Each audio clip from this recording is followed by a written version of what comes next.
wanted to purchase an Oriental or Persian rug, we're going to tell you everything you need to know so that you are making the right decision and the right choices. So Jackie Glass is back with us with a beautiful selection, starting with the one that we're standing on right now. So this is a Persian or Oriental? This is a Persian rug. Okay. So I want to demystify some of that. So basically, a Persian rug only comes from Iran.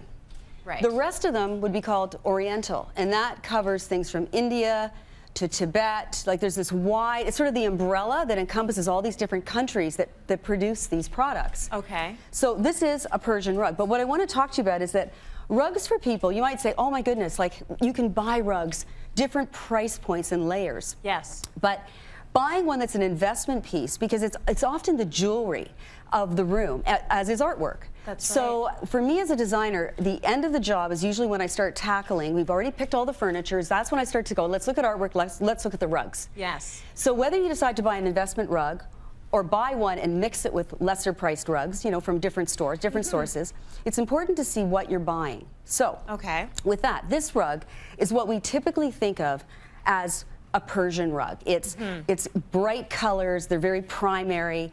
This rug, by the way, is 80 years old. It's 100% wool, and it's been valued at over $30,000. Over $30,000. It has been well trod on, and you can see that the color is intact. It's bright, it's bold, but a lot of people think, well, that's the rug. Nah, I don't know if I like it, because it's a little more traditional. Right. So now rug companies are going into transitional as well as modern collections.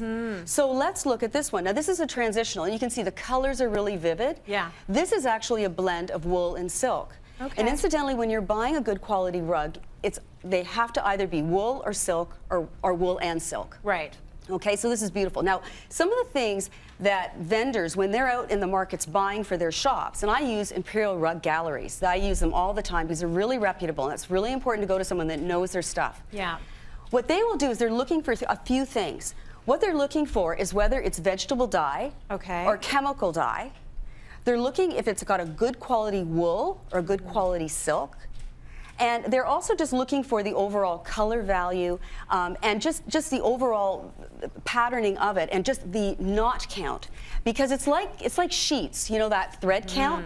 The tighter the knot, the better the weave, and you can actually see the pattern. Right. Now there's some really interesting stories, because back in the day there are vertical looms, and they still use those vertical looms.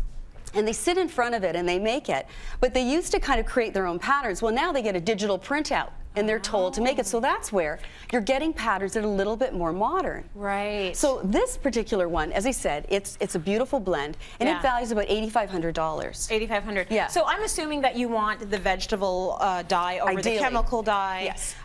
Okay, so... And I'll show you the difference in the colors. Why don't you do that? That's what a vendor will look for, and that's what you should ask for. So you can see it's getting more and more contemporary as we move along. This is Modern Art Collection. That's gorgeous. It's beautiful. Now this one is pure silk. Okay. It's valued at about $13,000. Okay. So you can see, now interestingly, it does not have a fringe. Yes. So from a trend point of view, fringing is a little bit, not so, right. You know, people don't want their fringes. So if you do have a rug that does have a fringe, you can get it removed. Something that's also interesting is that if you flip it, the color will change. It will have more of a shadow.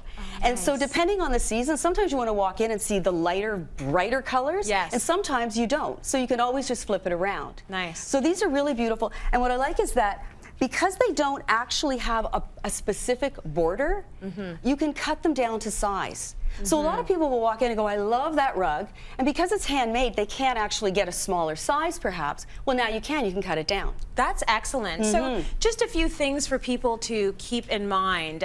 The rug budget might be a lot more than you think it's going to be. Yes. If you're looking for a quality rug. And of course, I'm acting all nonchalant when you say 30 grand and 13,000, but really I'm like, oh my God, I'm going to faint.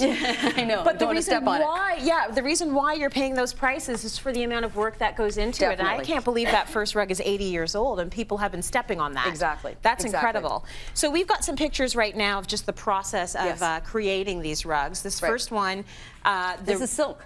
Silk drawing. These are the way it's done in these countries, because they do not have facilities that they can naturally to dry them properly or through artificial means, so they use the sun. Okay. So that's just the silk drying. And then the next image actually shows the rugs drying. So if it's a rainy season, these are outside, they're on a concrete pad, but they're drying naturally in the sun. And if it's monsoon season, then it might take a little longer to get your rug. Right. Okay? So, now, let's talk about different ones. This is a 100% wool rug. This is vegetable dye. Okay. This is a chemical dye, as is this one. And what I want to point out to you is that basically, when you're looking for the vegetable dye, it's a little more muted. It wears naturally. Right. These are sharper colors. And there's nothing wrong with a chemical dye, but it will affect the price point. Yeah. All right, so that's important. So it's going to be less money for the chemical dye. It can be. It can be. So it depends on the detailing. So this one is a beautiful example, again, of a cut rug. And what they do when they come off of the looms, like they're really furry, so they shear them down much like a sheep. But when you start, and this is a really beautiful popular trend, which is to cut away the wool even more. And they use a pair of scissors like this and they hand do it. Oh, wow. So you can imagine somebody sitting there and cutting away all that pattern. And that's where that price starts to escalate a little bit. And I love the look of these rugs. I mean, they feel really good underfoot, but they even feel good. So it's just raised a little bit in certain places. It's a beautiful, beautiful look. I didn't know it was that organic. Yes, that's really lovely. It still is. And now for care, first of all, if you were buying a rug, basically, a reputable company will come in. I select 5 or 6, or you do. They come to your house and you pick them up, and you then select them. And then lastly, get them professionally cleaned. And also vinegar, 1 part vinegar to 3 parts water. You can put it in a bucket, wash the wool and the silk together, and it really keeps it. It brings out the emollients in the rug, and you will have it for 80 years. Right. For as long as you need it.